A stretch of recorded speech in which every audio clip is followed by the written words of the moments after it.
What?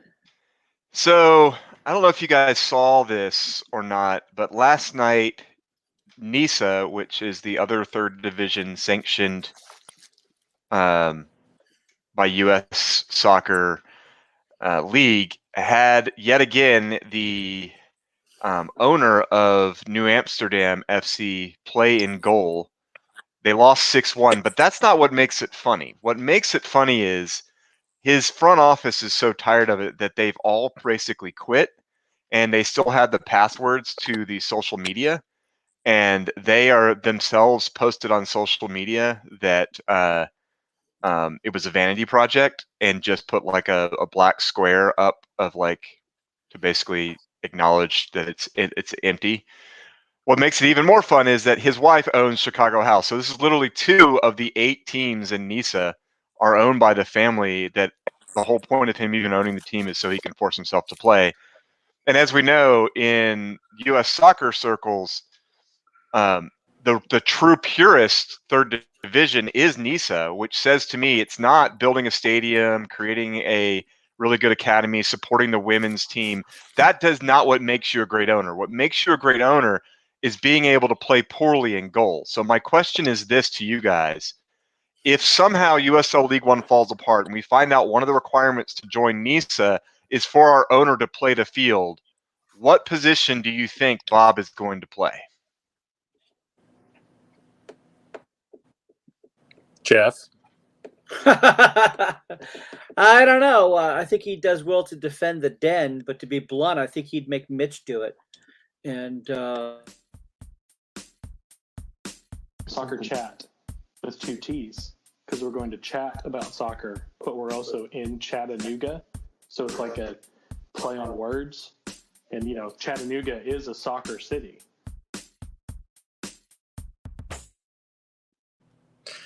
Welcome to Soccer Chat, episode 15. Definitely a vanity project for the 3 of us. yes.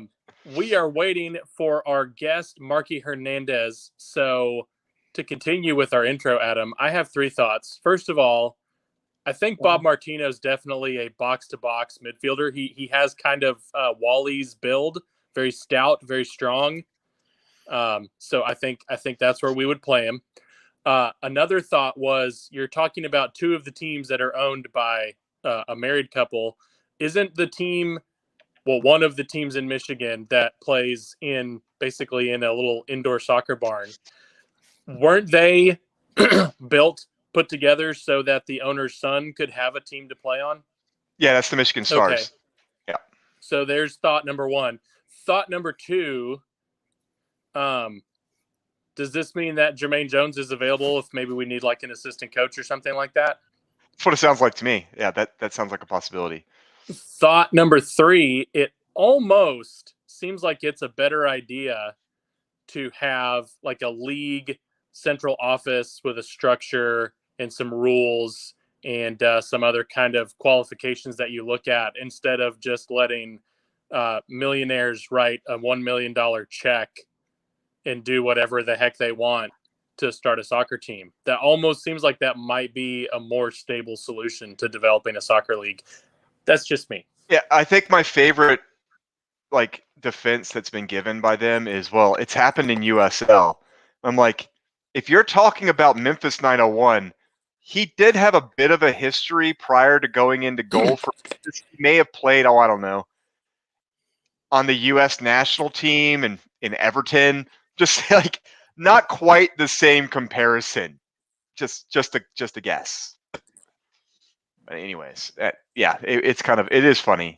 And there's some good teams in NISA, right? Like Detroit City's done a really good job of building up. They've done great things with the stadium that they've built.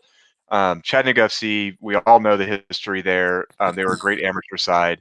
And they do some great things in the community with their foundation. So it's not to knock the entire league, but the rest of the league outside those 2 teams, if you don't count the Michigan Stars, who, if you look at pictures of their games, they're not getting anywhere near the numbers they're claiming that they're getting for their attendance, is averaging around 400 fans a game.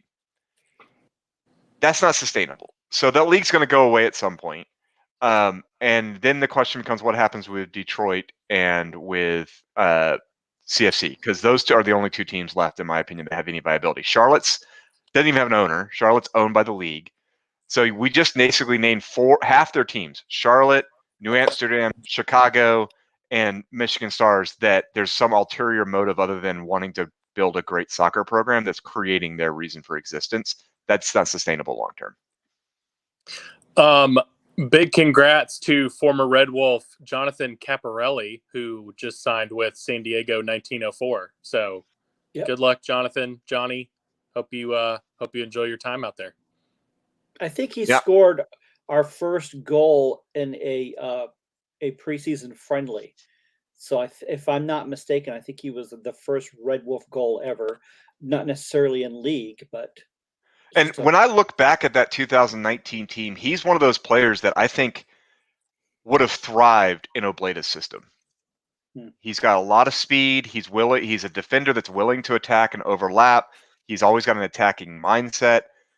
It's really surprising to me that he didn't come back for that. I don't, granted, there's always outstanding things. Maybe he chose not to. Who knows? But he's one of those players that when I looked at him as a player, he fits Obleda's system. So getting a chance to keep playing, I hope for his sake he eventually ends up in back in USL, back in an opportunity to play in front of fans. That'd be great. So let's go ahead and start talking about last weekend against New England. I think a lot of folks are hoping we continue our continuing diatribe against League One refereeing. While I do feel like there were some calls that bothered me, League One refs were bad. In other news, water is wet and Alex likes brisket. I really think the thing that we need to talk about is the Red Wolves came out very flat, and they basically put this game in the hands of the official by not being able to take care of business early. Discuss. Honestly, I think the thing that hurt us the most was when Luna went down. We already have Navarro, who's still going to be out for a couple of weeks. And I think Jorge Luna does a good job in that position. But to be blunt, they're the only two, I think, that can keep up with Ramos. And so now the coach, tried to adjust with the players he had, but I don't think it worked. That's why I'm a little concerned going forward. If Jorge is going to be out, I'm not sure if he's playing. I haven't heard how he's doing. If he's not available, it's going to be really tough because I think everything changed from that moment on. I don't think the plan was to bring in Capizzucci that early. I don't think it was a plan to bring in Capizzucci into that position.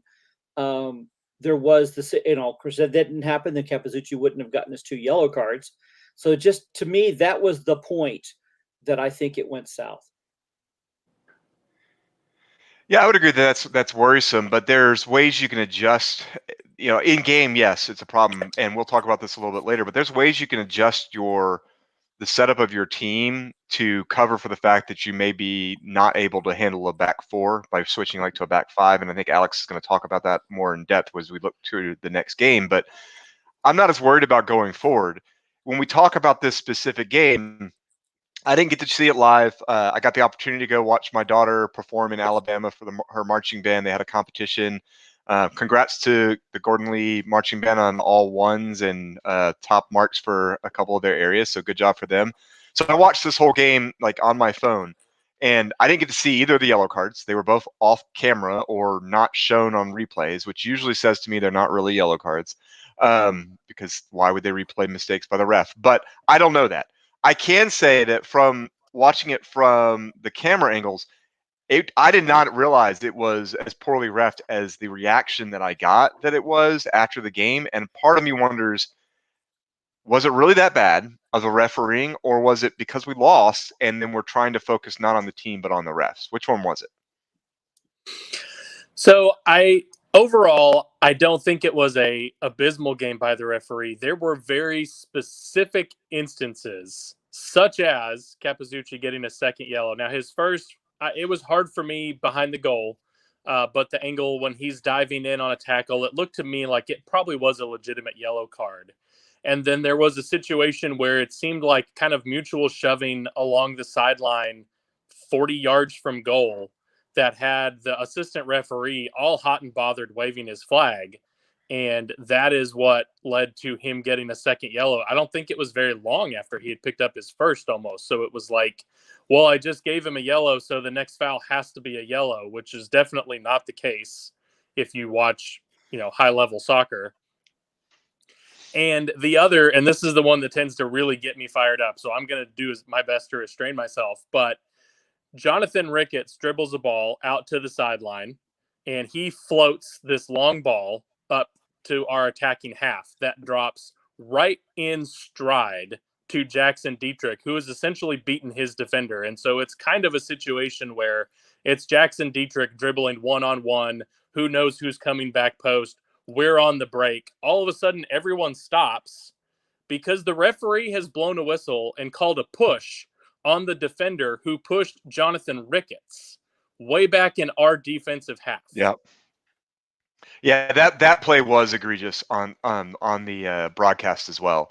And that similar led me to tweet out, pro referees, retweet this if you know what advantage is. Pro referees they don't retweet haven't anything. Retweeted that, by the way. They don't retweet anything. So obviously they don't know anything about advantage because they admitted it on Twitter. That's verified. Well, even if you go past that, the play in the Omaha game that resulted in the penalty shot that fortunately was still scored on Omaha, they got scored on before. Like, knew who got scored on before that penalty, because if you had played advantage, he got beat and they lost without the penalty. So, right. And there it's was another example of not understanding advantage. There was a possibility that they call that back instead of advantage, and that penalty gets saved. And all of a sudden, that's a referee affecting the course of the game. Right. Now in ours, and Omaha knows that, right? Because Omaha got a penalty later in the game that they missed because they hit the post. So penalties get missed, and it happened literally in that game to them. So they can't sit there and go, penalties rarely get missed, because no one will ever give them a penalty. Yeah. So ours was not that egregious because Jackson Dietrich was not like definitely in one-on-one on the keeper, but it definitely killed the play, killed the advantage. And as all the players are protesting, I read the referee's lips as he tells them to get out of his face. And that set me off more than anything. Like, okay, you're doubling down on this. You're not looking at them all going, hey, my bad, I screwed that up. Own it. Yeah. That drives me the most nuts about all of these referees. They have this smug little sense of, I don't do anything wrong, I am the law. Own the fact that you screwed up that advantage call. So I will say, and I'm going to get this one more thing, Jeff. An article came out in the Athletic about the NWSL's refereeing and pro refereeing in general, and it basically broke down how much these guys are getting paid, and it should be better to say how much these guys and girls are not getting paid. They don't get paid much for NWSL games. NWSL games are the same level as USL Championship for pro. MLS is the top payment wise.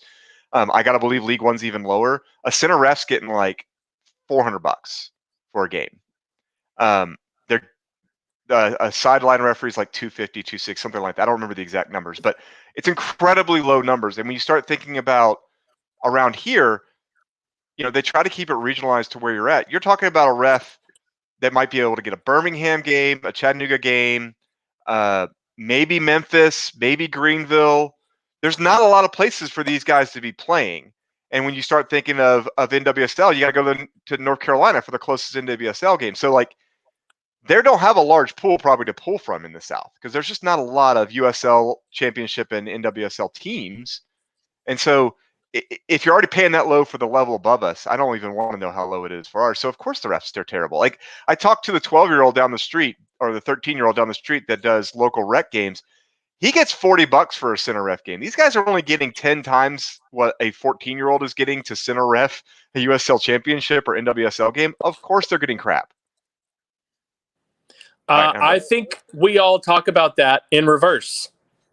Prove to me that you need $600 a game because you're actually doing a good job. Yeah, it's one of those chicken egg things. I really do think you don't have a desire to go get better if you know the only chance you have is that maybe I become an MLS ref, maybe, and even then, how many spots am I going to get if I'm in the South? I've got Nashville and Atlanta and Orlando. Like it's just not enough, and there's not enough pay in those positions for them to go after it hardcore. Like stay NCAA. That's where you're going to make your money, and those aren't pro refs. You're entirely wrong, but we've frozen out Jeff. So Jeff, your thoughts? Well, I was just going back to this actual match and this ref. One of the things I noticed, I think it was the most vocal the fans were against the ref. It's probably a momentum thing because they've been more and more frustrated. I think the comment had been before this match was the refs keep getting worse. And so the boos were actually quite loud. And I wonder, now my beef with this ref was that ref at a couple of times seemed like a deer in the headlights.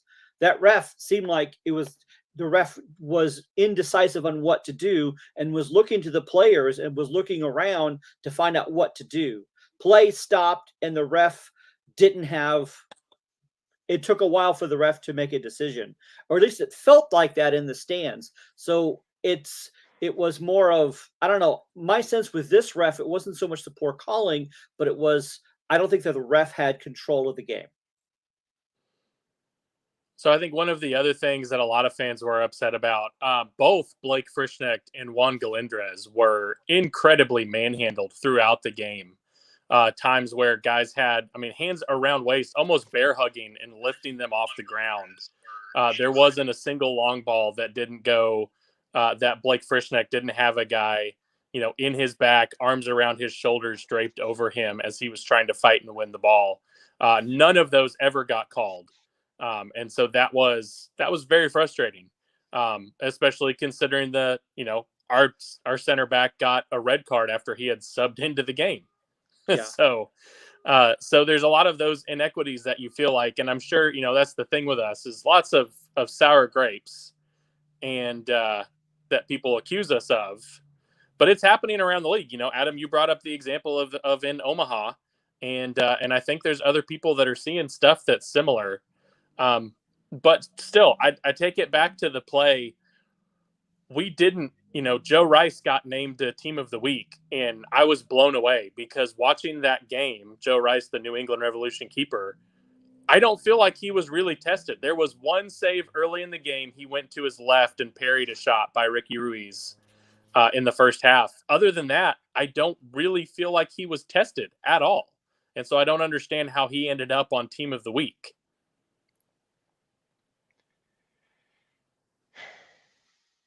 Yeah, I'm trying to think if there was ever a situation where I felt like he was tested, and I'm going to have to agree with you, Alex, here. We just weren't clicking. And so, yeah, I don't have a lot more to say about that New England game. It was disappointing. I will say I now feel what it's like to be a League One fan playing against the Red Wolves, which is what I kind of titled this episode, because that is incredibly deflating to watch a match like that and then get scored on in the last seconds. That hurts. So this is a second situation that we've had. If you guys remember back in the game we played in Tormenta with the goal that they scored, of a guy gets a run and you need someone to basically make a foul. Ro Pineda has been auditioning for this play all season for the opportunity to just throw a cross-body block, grab the guy by the shirt and rip his shirt off of his body and tear him to the floor and start a big fight. And he missed.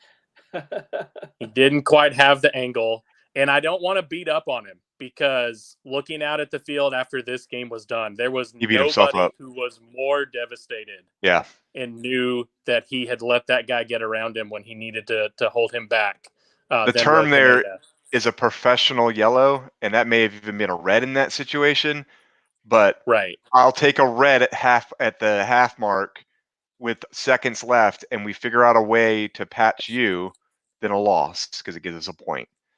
There is a statement here, and this is a great statement. I want to put it up here. It's on our YouTube feed, and I'm going to let Jeff, you answer this because you do a pretty good job of breaking down the differences in plays. So the game against Greenville, one of our guys kicked someone in the face and got a red card. In this past game, Galindros got kicked in the face the same way, but only got a yellow card. Do you know what the difference there was, or do you think it's just inconsistency? I think it's inconsistency. And it has to do, because we are very inconsistent, and it's very frustrating when it happens to us. But also at the same time, I acknowledge the inconsistencies go to other teams as well. And which is one of the things why so many of the USL League fans are so frustrated, because they're bad across the board and they're inconsistent across the board. And I think that's one of the toughest things is you don't know what you're getting into. You could get a ref like this past weekend who stopped everything but didn't know what to do about it. Then you have one that yellow cards everything, and you have another one that comes in a week later that unless there's blood, there's no cards. It is willing to tell fans that he forgot them. Yeah. So it's they need a workshop or something, because they're not on. You know what they need? They need an organization that is in charge of organizing all the referees and enforcing some kind of consistency and going over what all the rules are and the processes for, that's be like socialism. a professional that's socialism. referee organization. We could call them like pro. Yeah, I think that would be a good choice. And this is why I think you're wrong, Adam, about like this. It's like what people, when they talk about schools, we just need to spend more money. We don't need to spend more money on referees. We need the people who are tasked with trying to enforce this sort of consistency to get off their butts, come to our games, watch these referees, go back behind and talk to them after a game and say, hey, you understand that you screwed up that advantage call, right? Even if they did something like put out a public report. And I understand that, like, we can't go back and fix things like when we got robbed of a goal with the game against Madison. Like, you can't go back and change the outcomes. Yeah. But if you put out a report that says, we've acknowledged that this referee has made a mistake. Yes. And that report's public and everyone says, oh, great, we have the referee who's got, 5 errors that change the outcome of games. And someone says, hey, maybe we shouldn't be assigning this guy to professional games anymore. Well, that's how we fix the problem. It would give a sense to us that there is hope that it could get better. And I think that's one thing that the USL League One fans are feeling right now, is they don't feel like that there is a plan to improve. So we won't be able to afford higher refs, but I think we can improve our refs, or at least get them on the same page. So I think we've covered that pretty darn thoroughly. And you want to talk about having some hope. Let's switch gears and talk about the recent signing of David Texeira, former MLS.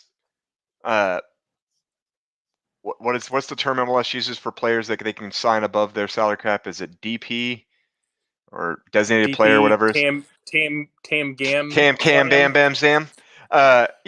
Former big deal for MLS a few years ago. Has a pretty substantial history there. What is your first initial reaction? We'll start with Alex. My first reaction is for everyone to make sure that you get right with Jesus, because there is no way I expected Adam to say David Texeira correctly. As a Braves fan who used to have Mark Texeira on first base, that might fair enough. Okay. Get touche there. I'm very excited about this signing. So I know that he is one of the most experienced, we'll say, players to come into League One. He's around 30 years old. That's normally not someone that's kind of making their debut in League One. But if you look back at his track record, 14 goals in Eredivisie in Holland, that's their top division. Now I understand that, like, if you put us in the front line of any team in Eredivisie, we probably could score a couple goals because they score lots of goals in Holland.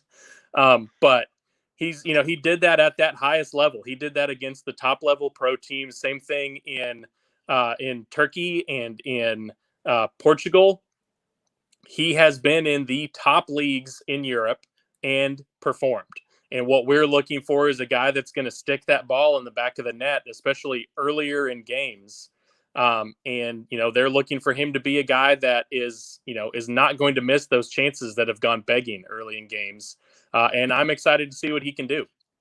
Yeah, he had a pretty good run at FC Dallas, though that was like 5 years ago. I think one year he had 4 goals, another year he had 6. He's got experience.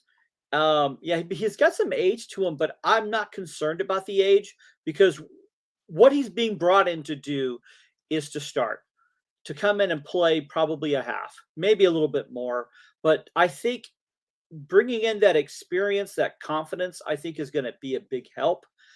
He's got a very extensive resume, and I think could be what the doctor ordered. Boy, I really wished we could have had him last weekend, but that would have been pretty tough to ask because that was we had just signed him like the day before. So I'm hoping to see him and to see him on the pitch. I've been looking at some footage. I think he's got a really good sense of reading the ball and knowing where to be, that positioning. And again, we don't have a lot of games left, but if he could quickly get a sense of getting the feed from Marky, from Ricky, from Jose Garcia, those who create opportunities, if he could link up with them quickly, I think those missed chances we're seeing, and I hate to call out Blake, but he happens to be there and just either not finish it or just miss the fact that they're setting him up.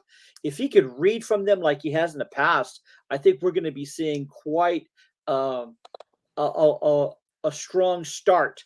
And going in the second half with a lead may be a thing that's going to happen on a regular basis.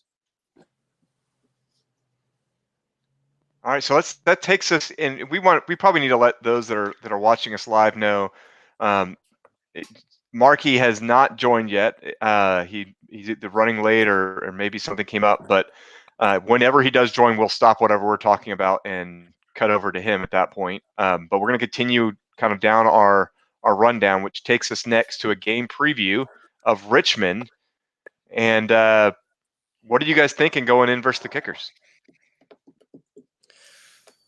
I think this is a sneaky dangerous game.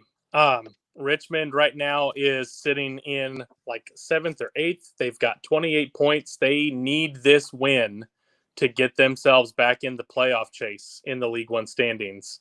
They're never a pushover, even though right now I think we've got a 3 or 4 game winning streak going against them. Of course, they play right into our hands in normally scoring a goal and sitting back on their laurels and allowing us to come scoop goals from them in stoppage time. But considering that it's at home, City Stadium is a great venue, tough place for them to play. Like I said, this is a sneaky, dangerous game considering their standing, what we've been able to do against them. They're not someone that we need to take lightly. Okay, they've had some struggles this year, but their struggles have mostly been on the road. They have only lost 1 match at home. They've had quite a few draws at home.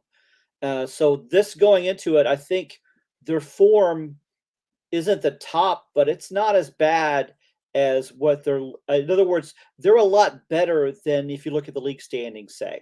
So they're a bit stronger and they're hard to beat.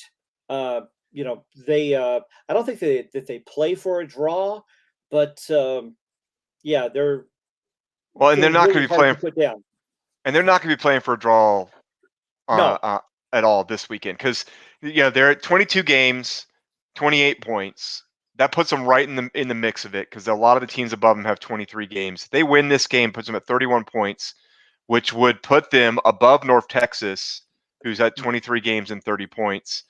The only team that could take them out of that 6th spot is Forward, who is sitting at 29 points with 1 less game played.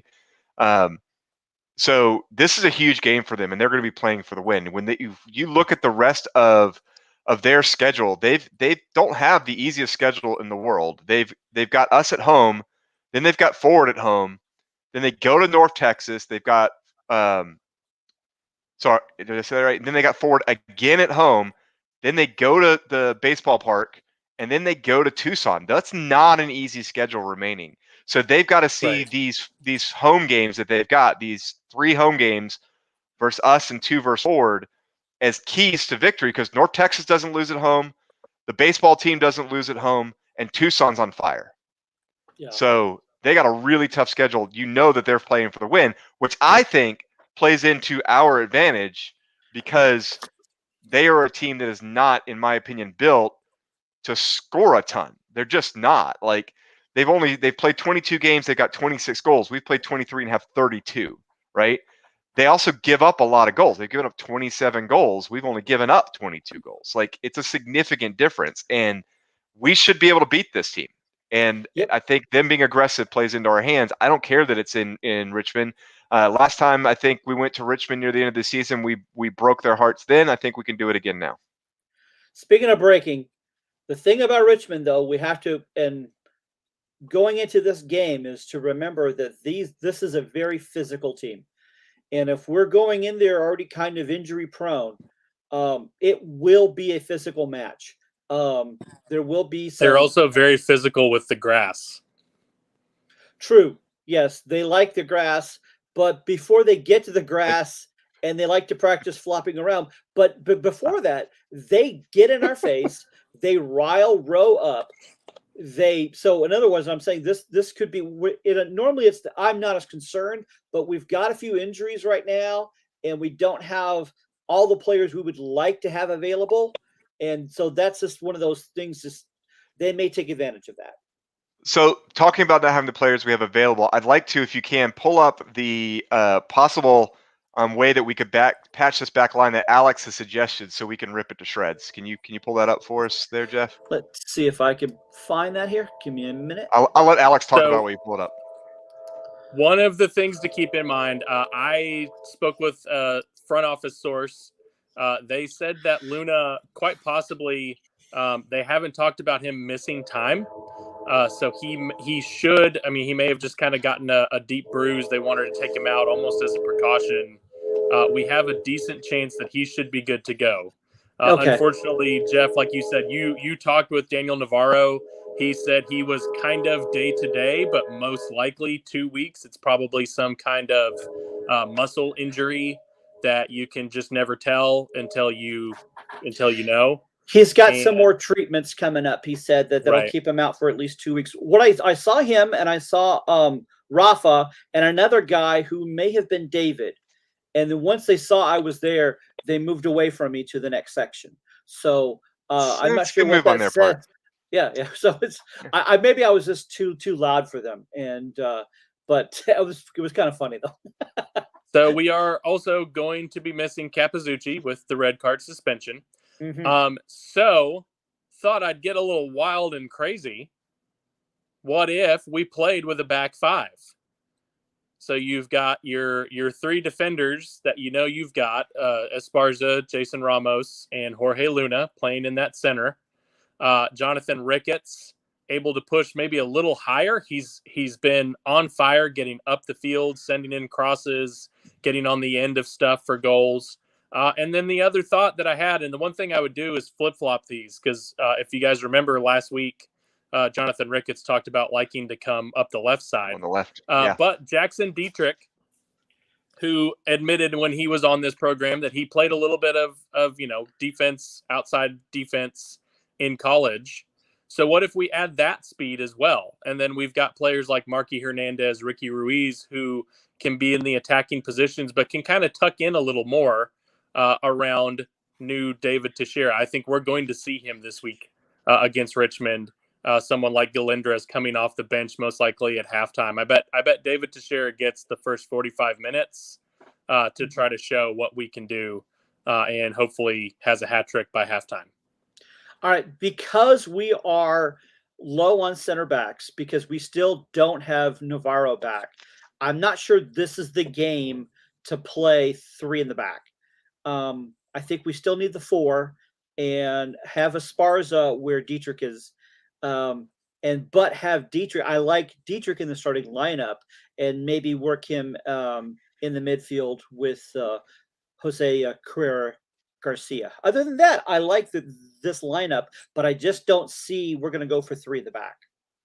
So one of the advantages of a 3 in the back is you can play it very quickly, transition from playing an attacking style to a defensive style. Well, it actually becomes more of a 5 at the back. Mhm. And Right. unfortunately, Arsenal a few years back went through some pretty significant injuries on our back line, and we switched to this setup. And the big part of it was because we were missing our two best center backs, and it allowed us basically what would normally be covered by 4 were really being covered by 5. I like this idea. I don't think in a million years it's going to be Jackson Dietrich. I think it's going to be flipped and it's going to be Rowe if they do this at all.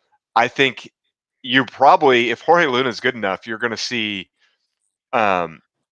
Ricketts on the left, Ramos, Luna, and Rowe starting, and you're going to have your back 4 if Luna's able to play.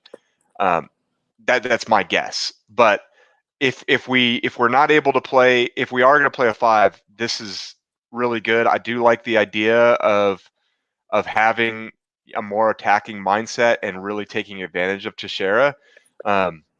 But yeah, it's worrisome. Not having that a strong back that's consistent is something that worries me. And I'm not gonna lie, I don't know. I don't know if we can hold up and continue. One thing I will point out here that's on this that is excellent news and something that we are very well aware of is that when what we've heard, it was a 1-game absence for Timmy Trilk, and he will be back this weekend. So that is exciting because as much as Mora managed to hold up, there was definitely some plays where he easily should have been scored on where I felt like he just got a little out of control. And Yeah. I like Mora in his flashiness, his passion for the game, but I feel way more comfortable with Trilk back there. Well, I'll tell you what, when Mora kissed that ball as an acknowledgement that it was just sheer dumb luck that didn't go in, I think that was very indicative of that game. And I think that Mora did the best with that, but I would feel more confident with Tim Trilk, and that does change our back line. And again, I think this could work. I'm not sold on Dietrich. Personally, I think Esparza would work better as a wing back rather than as a center back, but he could play that position. I could see, as what Adam was mentioning, having Rowe on the right and Ricketts on the left. I just don't see Dietrich in that spot. Or we could also, I think you could also put Espana could also play that spot, especially if you're using them more as wing backs where they're moving up and forth rather quickly, which we've seen Ricketts do with Ruiz. And I think that either Esparza or Espana could do that. If Luna can't play, Fine. You guys hate it, and you hate me, and that's fine. Fine, whatever. If Luna can't play, any chance Christian Zaragoza gets to play? I think there's a decent chance you'll see him off the bench, someone that can come in for one of the other center backs if they have a need. If a guy's sitting on a yellow or just takes a knock and can't continue. Yeah, I it's hard to gauge. Haven't really seen him, but then again, why are we paying him to play? And so he's available, and I wouldn't start him. But especially if Luna is questionable on playing the full match, I think that's a good chance. So I think we've come to the time in the program where we make our predictions. Adam, what do you think? 2-1, similar to the game back in May. They go up. We managed to score in the first half, and then we have a Cardiac Rebels goal by either Marky or Galindrez with a dance in front of the Kickers fans to end the game. Okay, if I remember right, we were able to contain Teragazi pretty well, and with Trilk back in goal, I'm gonna go for a 0-1 Red Wolves win. I think we could shut them down, but I do think our goal is going to come in much later than we would like. I'm feeling nervous about this game and the fact that we're very close. So League One put out a weekend preview They talked about Texas if they drop points against FC Tucson and we win. That puts us within 1 point of locking down a playoff spot. I'm not completely sure that their math is accurate on that when you consider Forward having 2 games in hand on us. In either case, we need wins. We need goals early, and I don't think we're going to get them. And I see this game being a 1-1 draw on the road. Well, again, that would be consistent with how Richmond's been playing. I think Richmond's going to try to play for the win. If that's a 1-1 draw, I'm suspecting we're the ones coming back and turning the loss to a draw. Yeah, I think you're right. Rather than the other way around.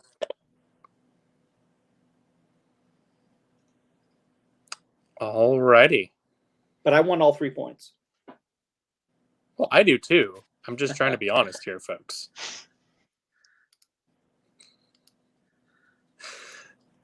So moving along, area soccer roundup. UTC ladies got a 2-0 win on the road against Virginia Military Institute. Congrats. Yay. Also, congrats to the Lee Flames men's soccer program. They're on a 5-game winning streak. Big deal there. And my old alma mater, Berea Vikings, the Lady Vikings, had a 7-goal second half against Berea. Ended up winning the game 8-1. Did Berea put in like a 35-year-old that wants to own a soccer team? Yeah, their college president wanted to play soccer, so they started a soccer program and put themselves in. And she jumped goal. in. Yeah. Okay. Yeah. It's the only conclusion I can come up with. Hey, area roundup. This past week, we had to drive the back way into Chattanooga because of all the accidents coming in from Alabama. There's just people from Alabama. That's the only cause of it. But it was like really, really foggy. And so I got to drive by Scotland Yard when I felt like it was the perfect time for Sherlock Holmes to go out and do some kind of inspection. Like maybe the Loch Ness Monster was stuck there or something. So. It's impressive how much it's always foggy. Substances. It's to give it that Scotland Yard feel. So it's not fog. It's just smoke from all the students that are hiding in the woods. That's what it is. That's good stuff. All right. Turning our attention to world soccer, let's start with Champions League. Looking through the standings, trying to find things that are surprising. The one that really is jumping out to me is Group D. Our old friends from Moldova, Sheriff Tiraspol, sitting at the top of the table, guys. Transnistria, technically, which is the breakaway republic, but they still play in the same league with Moldova. That's pretty nice of them. Is the Champions League headed to Moldova? That would be awesome. Yeah, it was. This makes world soccer fun. How is this a thing? Like, you're asking the wrong question, Adam. Like, how did they beat Real Madrid? How do we take this thing and turn it into free swag for Alex? That's the question. That's the question. You just want to wear that pretty sweet sheriff's badge. Yes, Alex needs a Sheriff Tiraspol t-shirt. I'm trying to get to the... I went and looked at the Moldovan national division for this year to look at, like, well, how are they doing in their regular play? You want to talk about a lopsided league. The goal differential for the top 3 teams is 15, 14, and 22. The team in 8th, which is last, has a negative 29 goal differential in 12 games. In 12 games. They are 0-12. They have scored 5 goals total. Sheriff, on the other hand, is 6-1-1, has scored 26 and only given up 4. So, and they're in 3rd. Okay, like, they're only in 3rd. Wow. Yeah, well, they're very distracted with Champions League games that they've never had before. Well, yeah, they've only played 8 games. Everyone else has played 11 or 12. But yeah, they won one of their games 7-0. Just, whew. So yeah, more power to them.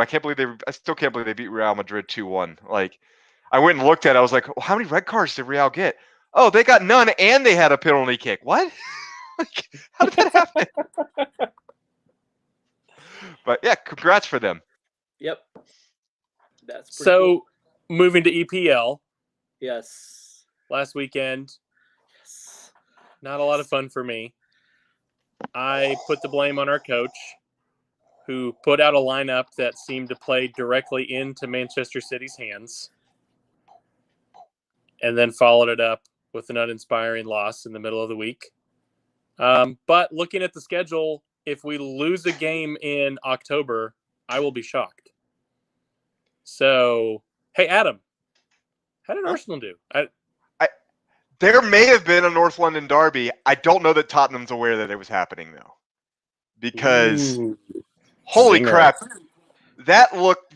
If you were to ask me, hey, the team that was top of the table prior to the international break is playing the team that was last in the table prior to the international break in 3 games, what do you think that score is going to be? I would have believed you when you said 3-1. What I wouldn't have believed was that it could have easily been 5-1 and that it was reversed on who it was.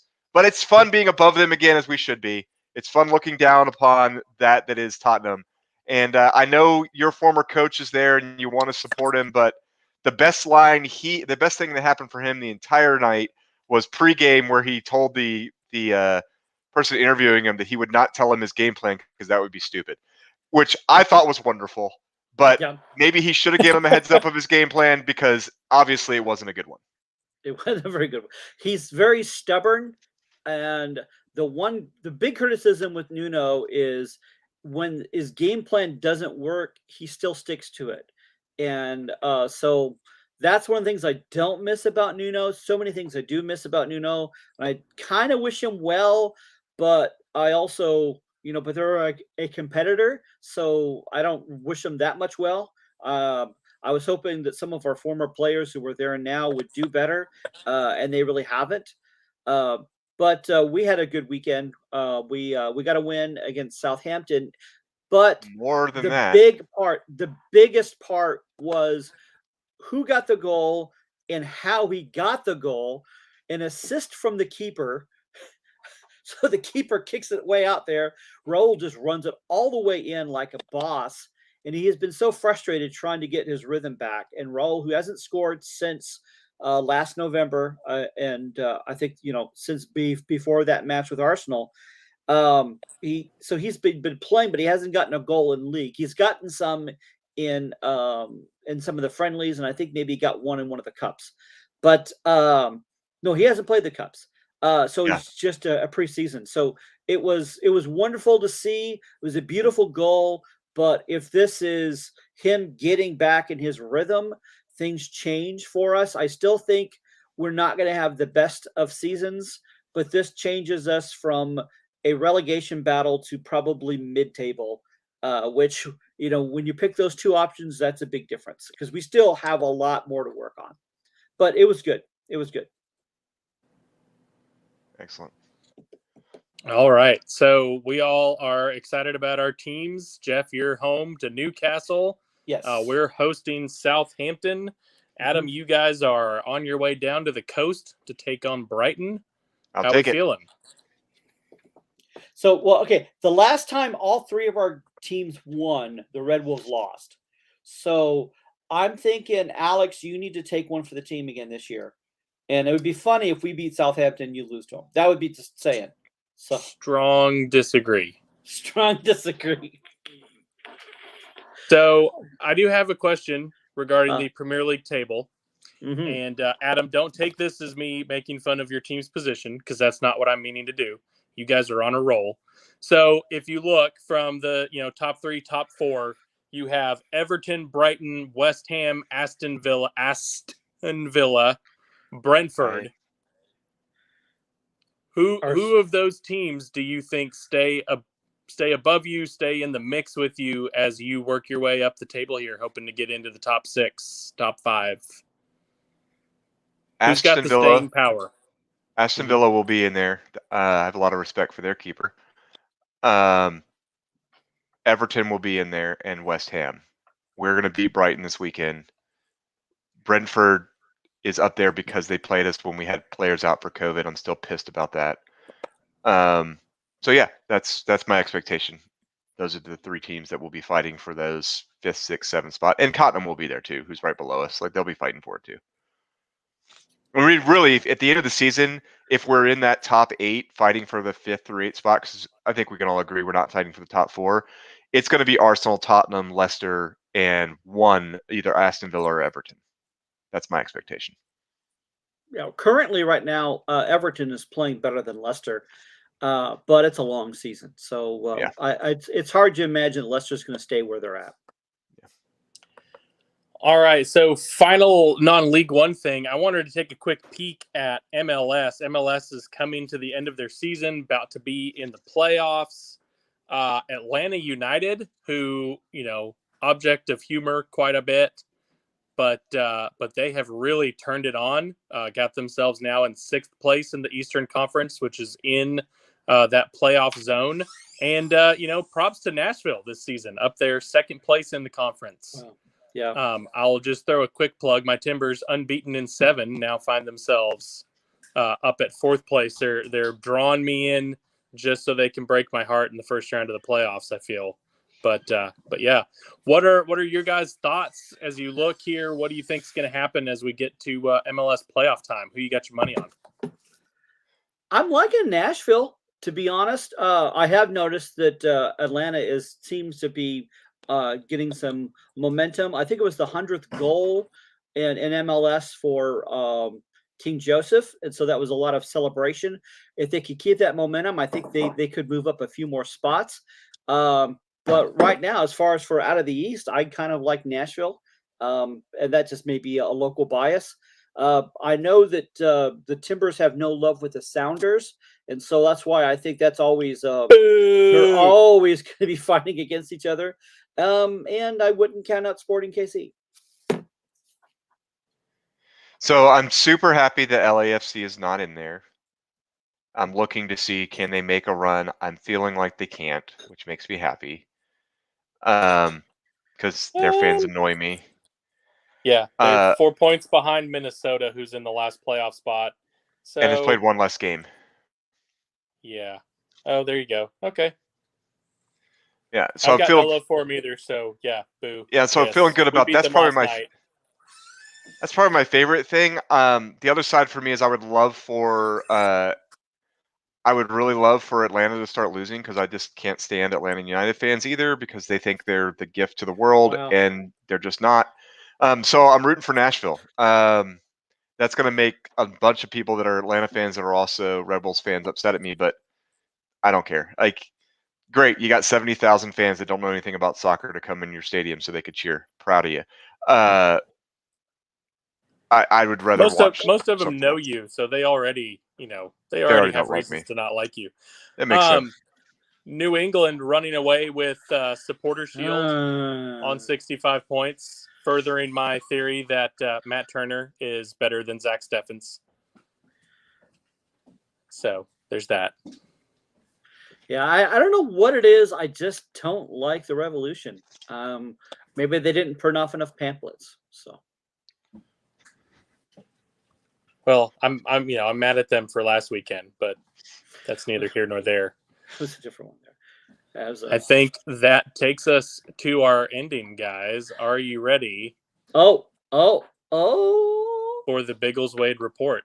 Yes, that's all I need in my life.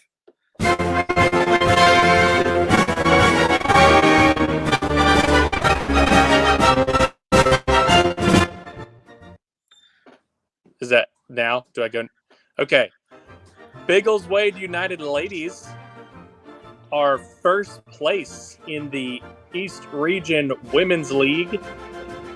Congrats, Biggleswade ladies, off to a strong start. They just got themselves promoted to that league this season.